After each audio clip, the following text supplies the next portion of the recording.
Hello friends, welcome to another session on mobile app development. In this session, we are going to look at how to set up an emulator, some simple applications like utilizing your GUI components, how to make use of fonts and colors, how to just explore the layout managers, the event listeners, development of a simple calculator application, how to implement multi-threading, where multi-threading uses indents, which are services, how to create a notification using a notification manager, how to send and receive an SMS. Of course, you can send an SMS using the SMS manager, and you can receive an SMS using the broadcast receiver. We will also see an example of developing an application which utilizes database, which is a content provider. And finally, we'll take a look at developing an application which makes use of the GPS or the local location information. So all this we're going to see with the Android Studio. So let's get started. So coming to the GUI components. Now, in this example, I've just shown you a simple text view. So all you have to do in the design view, put a text box, which is a text view, rename it and give its ID as T, and in the main activity.java, you can see this line which I have highlighted in red, where we are doing the binding. So it is essential that in all your applications, whatever components that you use in the design view should be given a binding in the main activity.java. That is very, very essential. So text view with T caps and V caps is the name of the class, and T1 is the object name, which is equal to text view, where I am typecasting it, find view by ID, which is the function for the binding, and within parameter r.id.t, where r is the resource, dot id dot, and from the list you can select the ID that you have given for the component in the design view. And once you're done, hereafter in the main activity.java, we will be using only the component text view as T1. So now T1 dot, once you press dot, your inline help will give you a list of functions where you can select set text, and within parentheses I have given hi, how are you. So that is the text I am putting in the text view. Then T1 dot set background, so I am changing the color of the background. Get resources, which is a built-in function, dot get color. Then within parameter r.color primary. So color primary, color as accent are those which already are predefined in the Android Studio. So you can define your own color by making changes in the values. So colors.xml file, you can make changes and give your own color. So I have given a color.yellow with the name yellow. So here in the next line you can see T1.set text color of get resources dot get color r.color.yellow, where yellow will be added in the list once you add an entry in the colors.xml. So in the output you can see hi, how are you with the background blue and the text color in yellow. So the next example, using layout managers and event listeners. So events are those that we continuously do. An event could be a mouse click, it could be a mouse over, or it could be a double click, or it could be a long press.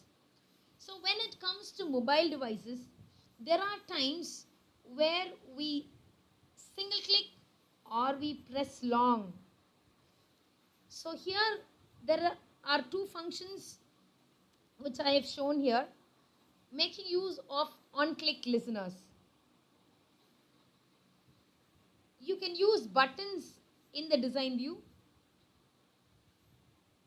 and then for these buttons you can set event listeners. So how do we set the event listeners? So what is the binding name for the button? Here I've given it as click BTN. So click BTN dot set on click listener, new capital V, and then comes your on click listener. So you select the default one. Immediately you will be able to see this on click function that comes up, and here I've put a toast message, toast dot make text of get application context, comma hello as the message, and then how long the text should be displayed. So toast dot length underscore short. There are only two options, toast dot length underscore short or long, and then dot show will help the text to be seen. So toast messages are those messages that just come below. So for example, you delete a file deleted. You can see a short text that comes and goes off. So that is a toast message. So here in the second event listener, which is a long click listener. So long click btn dot set on long click listener, I have given a toast message, hi there. So please remember, whenever you're using a toast message, this get application context is very, very important, because there are times the output will be displayed, or you will deploy these apps in smartphones which are small, which are big, maybe in tabs, maybe in phones, or maybe in laptops. Hence, depending on the current application context, your text will be displayed. Okay, so that is the layout managers and the event listeners. So this example here, we are going to see how a small calculator can work. So you can see in the output screen, I just given all these numbers 0 to 9 with operators, plus, minus, multiplication, division, and then it's equal to button and a dot operator, and there is a button for clear. So that's how my design is. So you can see we are having actually in the main activity.java, we can have three functions: show, calculate, and equal. So whenever a button is clicked, a number is clicked, then we will have the show button being called. So all you have to do is that go to the design view, select that particular button, and in the properties you can say on click, there you can select this function. Similarly, for equal to button, go to properties, in that go down the list, you can find on click. So there please select the equal function. And similarly, whenever there is an operation that is performed, maybe plus, multiplication, division, whenever the user presses one of these four buttons, all you have to do is call the calculate function. So the show button just shows the number on the screen, appends it. So please remember, it is tx dot append. And in the calculate function, whenever there is the operator that is pressed, the previous value that is there on the text view, that is copied as value 1, which is actually in fact converted into a number using the parse float. and stored in val 1, and the text box is cleared. When the equal to button is pressed, what happens? Whatever that is there in the text box is taken as value 2. In fact, what is displayed on the text box is a string. Of course, you will have to convert it into pass float and then put it as value 2, and then use a switch case based on what was pressed. You can either add, multiply, subtract, and then get the result and convert it back into a string and put it on the text box. So very simple to implement a calculator app using Android Studio. But please remember, all the parameters of these functions, if you can see, they are capital view object V, where the capital view class, it is actually the base class for all views, for all visual interface elements, which are generally could be any controls, buttons, boxes, text boxes, or widgets. So all user interface controls, including these layouts, everything is derived from this view class, which is the base class. Remember, here, whenever when making the colors, if we use the paint object, whenever we making use of the functions like draw rect, draw circle, or maybe draw text, for anything, we will have to use the canvas. So when setting colors, with you use the paint class, and for actual drawing, use the canvas class.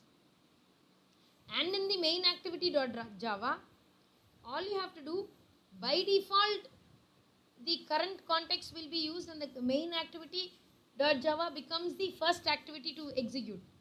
But now, we will have to change this and make this canvas to be the current activity. So, in the main activity.java, you will have to make the change in the code and set content view as the canvas itself.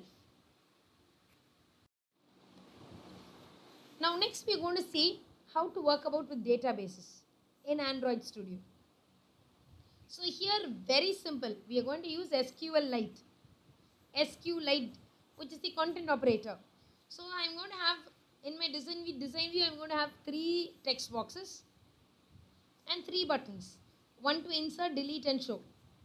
So now these 3 text boxes will take the name, the roll number, and the department. Let's take of a student. So we have 3 text boxes, and I've done the inside the insert method, we've done the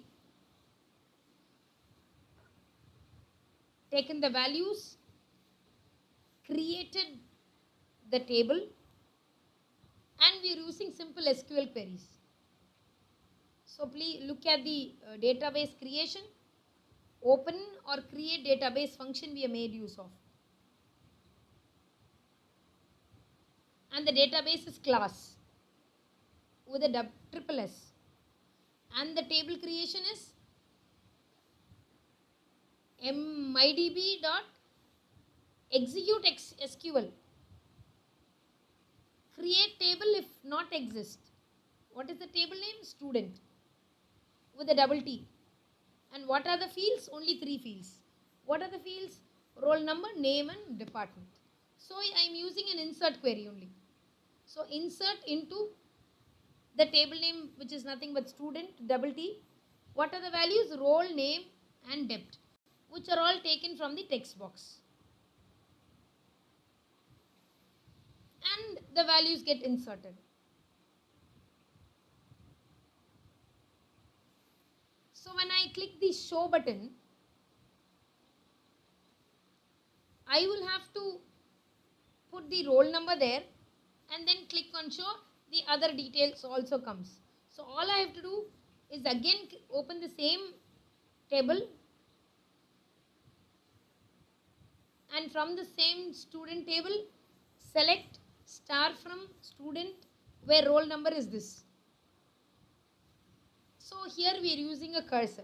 So all these base are nothing but SQL queries, because it is SQLite database that we are using, which is the content provider behind this app.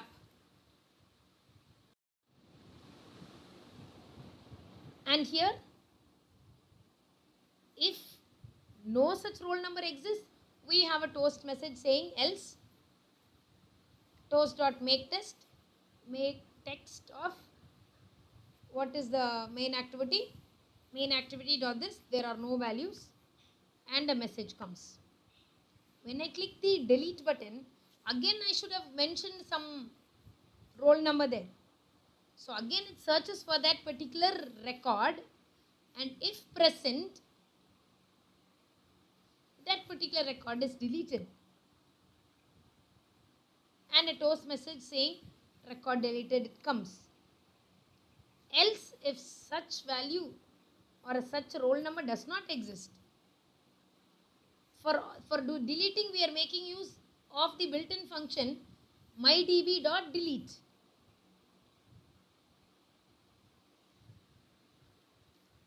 If such a roll number does not exist, then no records will be found in the table, and hence we will again have a exception that has been thrown, and that exception will give the toast message no values. So please remember, all these codes have the possibility of throwing exceptions or errors, because there could be the database not being present, or the value that you're looking may not be present. So all these pieces of code we will have to put within try block. So these things you have to keep in mind while you're working with databases like SQLite, which is the basic content provider in Android Studio. So now coming to notifications. Now we are going to see how to create a notification. We are going to use a notification manager. So what is a notification? A notification is nothing but just an alert. You will know, you would have had so many episodes like that, sitting in class and then a notification just comes up. It vibrates. Or there's a mail alert that comes. That's a notification. A WhatsApp message that pops up. That could be a notification. But you wait for the class to complete, and then you open and see what the notification is all about. So here the notification manager is going to use an intent, but this intent is going to be a pending intent, where the activity will not be called immediately, but will wait until the notification is open. So all we have to do when you just want to try out this notification manager, just in the design view have a button. I just have a button and I've changed the text as create notification and given the ID as B1. So I have a binding here, find view by ID r.id.b1, and then for the button I have an on-click listener, and in the on-click listener I am calling a function called add notification. So let's see what the content of the add notification function is. So in the add notification function, we have a notification combat builder, and this builder is the one that creates the notification. So where should it notify? The current object. What is the current object? This object. Comma, what is the name of the notification? We are giving a name as ABC. What is the title? HACE.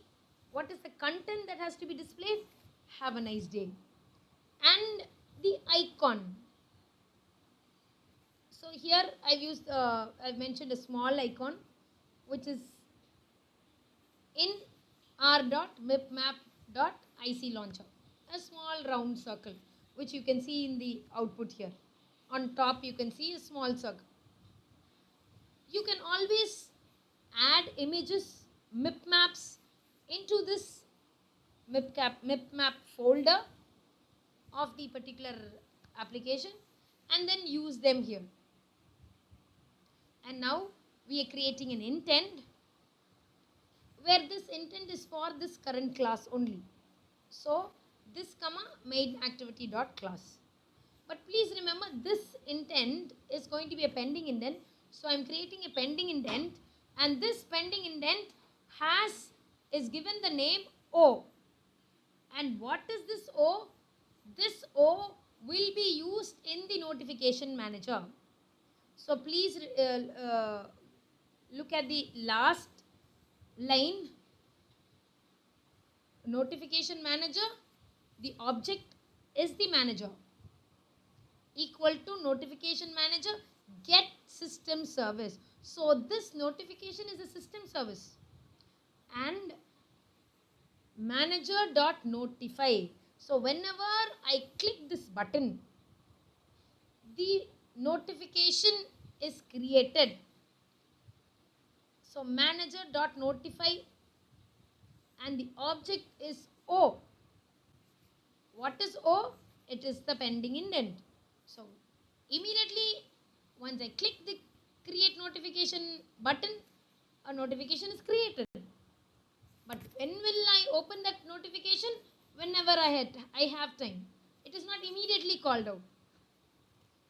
It waits. It is pending until you or I, the user, opens the notification. So very simple. I want all of you who are watching this to just try out this notification manager. So we will see multi-threading. So now multi-threading is a service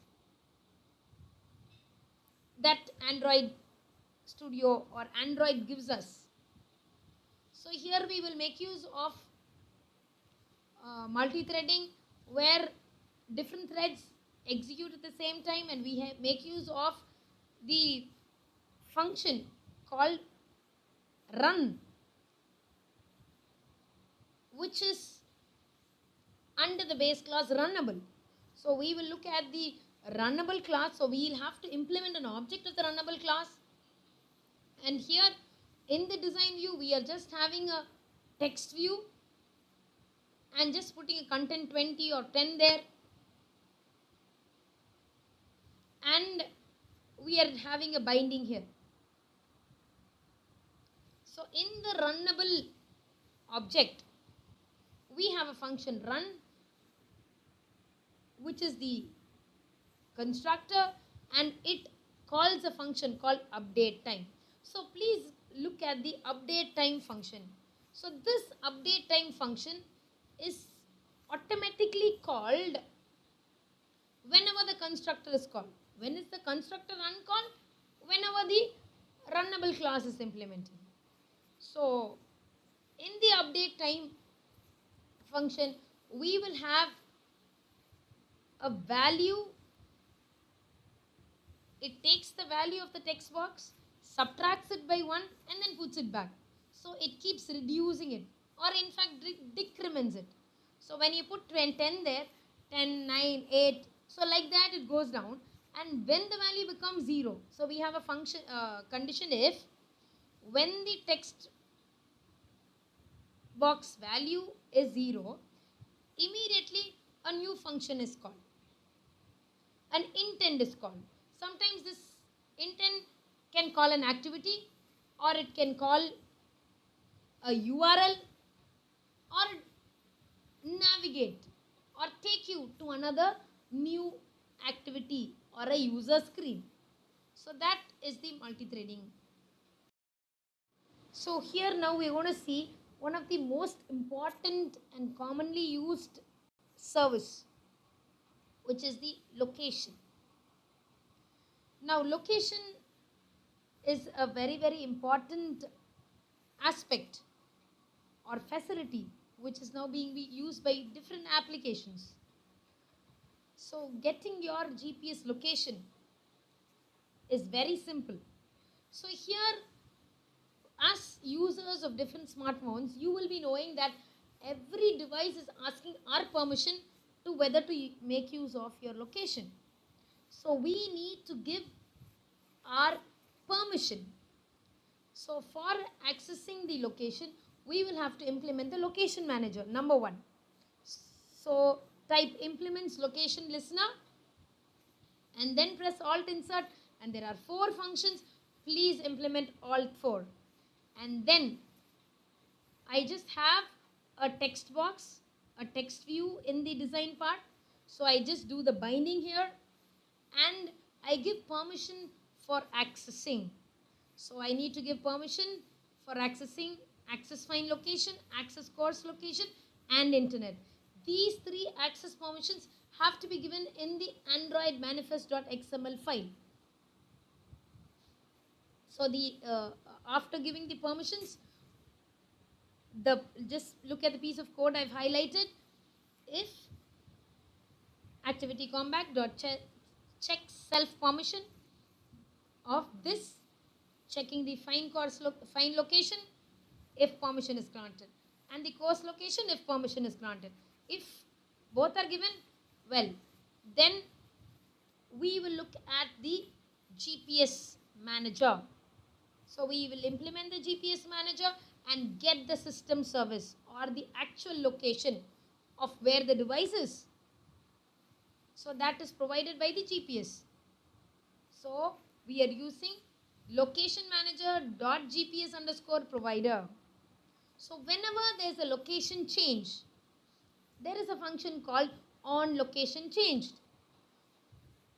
which takes the parameter location, where the location is the base class with a capital L, and we use an object of it.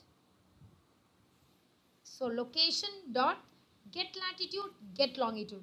These 2 functions are used to get the latitude and the longitude once there is a change in the location of the particular device in which the app is running. So if the app is given permission to access the location, then whenever there is a change in the location, the latitude and longitude are extracted using the location service and displayed in the text box. So finally, let me quickly teach you or give you an overview of how to use send and receive messages. So there is one important usage of smartphones is that we quickly send SMSs. So sending and receiving of message. Whenever you want to send an SMS, please remember sending an SMS is an application. But that application is using a framework. And what is the framework? SMS manager is the framework. So for SMS, use the SMS manager. For getting the location, use the location manager. So similarly, if you want to use the alarm clock, use the alarm clock manager. So for every application, we have the corresponding application framework, which is freely and easily available in the Android Studio provided by Android itself. So here in the design part, I have 2 text boxes. One for the number, the phone number to whom I want to send, and the other text box is the content which I want to send, the message I want to send. So I do the binding here, and then I have a condition.